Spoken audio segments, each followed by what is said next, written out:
ભીંડાનું શાક આપણે ઘણી અલગ અલગ રીતના બનાવતા હોઈએ છીએ, પણ આજે હું તમારી સાથે એકદમ સરસ ઢાબા સ્ટાઇલ ભીંડાના શાકની રેસીપી શેર કરીશ, જે બનાવવામાં એકદમ સરળ છે અને ખાવામાં એટલી જ સરસ ટેસ્ટી લાગે છે.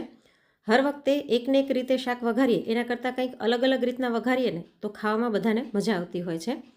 તો આજની રેસીપી તો તમને પસંદ આવશે જ, તો વિડીયોને એક લાઇક કરી ચેનલને સબસ્ક્રાઈબ જરૂરથી કરી નાખજો અને દરેક નવા વિડીયોના નોટિફિકેશન માટે બેલ આઇકનને ઓલ પર કરી નાખજો.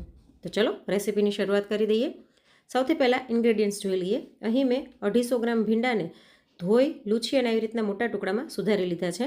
સાથે 2 ડાઈસ કટ કરેલી ડુંગળી લીધેલી છે અને વચ્ચેનો જે ભાગ બચે ડુંગળીનો એને મેં આમાં ઝીણો સુધારી લીધો છે અને એના સિવાય એક ડુંગળી બીજી લઈ લીધી છે ઝીણી સુધારીને. સાથે અહીં મેં એક નાના ટમેટાને આવી રીતના પાતળી લાંબી સ્લાઇસમાં સુધારી લીધું છે અને એનો વચ્ચેનો પલ્પનો ભાગ કાઢી નાખ્યો છે. તો એ પલ્પનો ભાગ અને બીજું એક મોટું ટમેટું એ બંનેને મેં પીસી અને ટમેટાની ગ્રેવી કરી લીધી છે. તો હવે આપણે શાક વઘારી લઈએ. કઢાઈમાં આપણે 3 ચમચી જેટલું તેલ લઈ લઈશું. તેલ સાધારણ ગરમ થાય એટલે એની અંદર આપણે જે ભીંડો સુધારીને રાખ્યો હતો તેને સાંતળી લઈએ. મીડિયમ ફ્લેમ ઉપર સાંતળવાનો છે. આનાથી ભીંડાનું શાકમાં ચીકાશ નહીં આવે, પ્લસમાં ભીંડો 90% જેવો ચડી જશે અને ટેસ્ટ પણ સરસ આવશે. આની પહેલાં મેં તમારી સાથે 6 અલગ અલગ રીતે ભીંડાના શાકની રેસીપી શેર કરેલી છે. અહીં સ્ક્રીન ઉપર તમને એનો થંબનેલ દેખાઈ રહ્યો છે, એની લિંક હું નીચે ડિસ્ક્રિપ્શન બોક્સમાં આપી દઈશ. તેના પર ક્લિક કરી તમે તે રેસીપી જોઈ શકશો.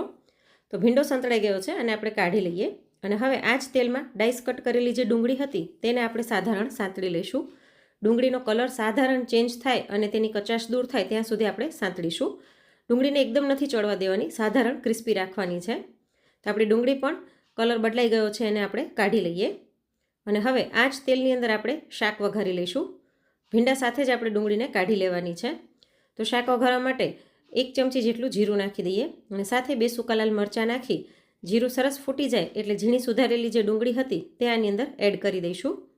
અને મીડિયમ ફ્લેમ પર ડુંગળીને આપણે બદામી કલરની થાય ત્યાં સુધી સાંતળવાની છે. એનાથી ડુંગળીની કચાશ દૂર થઈ જશે અને શાકનો સ્વાદ ખૂબ જ સરસ આવશે. એટલે ડુંગળી સાંતળવામાં ઉતાવળ નહીં કરવાની. જો ડુંગળી સરસ બદામી કલરની થઈ ગઈ છે, એકદમ આવો કલર થઈ જાય પછી આની અંદર આપણે લસણ આદુની પેસ્ટ નાખી દઈશું. તો 1 મોટી ચમચી જેટલી આદુ લસણની મેં પેસ્ટ લીધેલી છે. આ પેસ્ટને પણ આપણે સ્લો ટુ મીડિયમ ફ્લેમ પર થોડીક વાર માટે સાંતળી લઈશું, જેથી લસણની કચાશ દૂર થઈ જાય. અને હવે આની અંદર આપણે ટમેટાની પ્યોરી નાખી દઈએ. તમે ઈચ્છો તો ટમેટાને ઝીણા ટુકડામાં સુધારીને પણ લઈ શકો છો. તો આને પણ બરાબર મિક્સ કરી લઈએ. અને હવે ટમેટા જલ્દીથી ચડી જાય એના માટે આની અંદર આપણે સ્વાદ પ્રમાણે મીઠું એડ કરી દઈશું. અને આને બરાબર મિક્સ કરી અને સ્લો ફ્લેમ પર થોડીક વાર માટે થવા દઈશું, જેથી ટમેટાની કચાશ દૂર થઈ જાય અને તે સરસ ચડી જાય. તો થોડીક વાર પછી ટમેટા આપણા ચડી ગયા છે, તેલ છૂટું પડીને દેખાવા લાગ્યું છે. તો એક વખત આને મિક્સ કરી અને હવે આની અંદર આપણે મસાલા કરી લઈએ.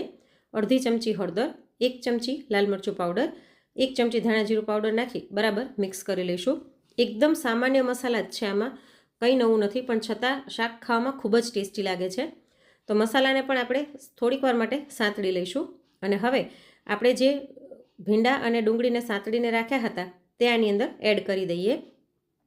ફ્રેન્ડ્સ, તમારામાંથી કોને કોને ભીંડાનું શાક ખૂબ જ ભાવે છે અને તમે કયા શહેરમાંથી મારા વિડીયો જોઈ રહ્યા છો તે મને કોમેન્ટ કરીને જરૂરથી જણાવજો. તમારા કોમેન્ટ વાંચીને અમને ખૂબ જ મજા આવતી હોય છે અને નવી નવી રેસીપી બનાવવાની પ્રેરણા મળતી હોય છે. તો આ બધાને આપણે બરાબર મિક્સ કરી લઈશું. અને હવે સ્લો ફ્લેમ પર આને થોડીક વાર માટે થવા દઈએ, જેથી ગ્રેવીનો બધો જ ફ્લેવર છે તે ભીંડામાં એકદમ સરસ બેસી જાય.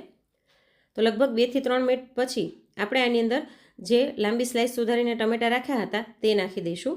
સાથે 1 ચમચી કસૂરી મેથી અને 2 થી 3 ચમચી ઝીણી સુધારેલી કોથમીર નાખી આને બરાબર મિક્સ કરી લઈએ. અને ફરીવાર આને 1 મિનિટ માટે થવા દઈશું, એટલે આપણે જે ટમેટા ઉપરથી નાખ્યા છે તે થોડાક સોફ્ટ થઈ જશે. આવી રીતના ઉપરથી ટમેટા નાખવાથી શાક ખાવામાં ખૂબ જ ટેસ્ટી લાગતું હોય છે. આને બરાબર મિક્સ કરી લઈએ અને 1 મિનિટ માટે થવા દઈશું. આ સબ્જી તમે ટિફિનમાં પણ બનાવીને આપી શકો છો. તો જોઈને જ મોઢામાં પાણી આવી જાય અને સુગંધથી ભૂખ ઉગડી જાય એવું એકદમ ટેસ્ટી ઢાબા સ્ટાઇલ ભીંડી દો પ્યાઝા બનીને તૈયાર થઈ ગયું છે. તમે આવી રીતના ભીંડાનું શાક ક્યારેય ન ટ્રાય કર્યું હોય ને તો એક વખત જરૂરથી ટ્રાય કરજો. તો હવે ગરમા ગરમ શાકને આપણે સર્વ કરી દઈએ. તો હર વખતે એકને એક રીતના શાક બનાવીએ એના કરતાં થોડુંક અલગ રીતના બનાવીએ તો ઘરમાં બધાને ખાવામાં મજા આવતી હોય છે. એટલે એક વખત આ રેસીપી જરૂરથી ટ્રાય કરજો. અને જો આજની રેસીપી ગમી હોય તો લાઈક કરીને વધુમાં વધુ શેર પણ કરજો. અને આવી જ અવનવી રેસીપી જોવા માટે ચેનલને સબસ્ક્રાઈબ કરવાનું ના ભૂલશો. ફરી મળીશું એક નવી રેસીપી સાથે. Thanks for watching.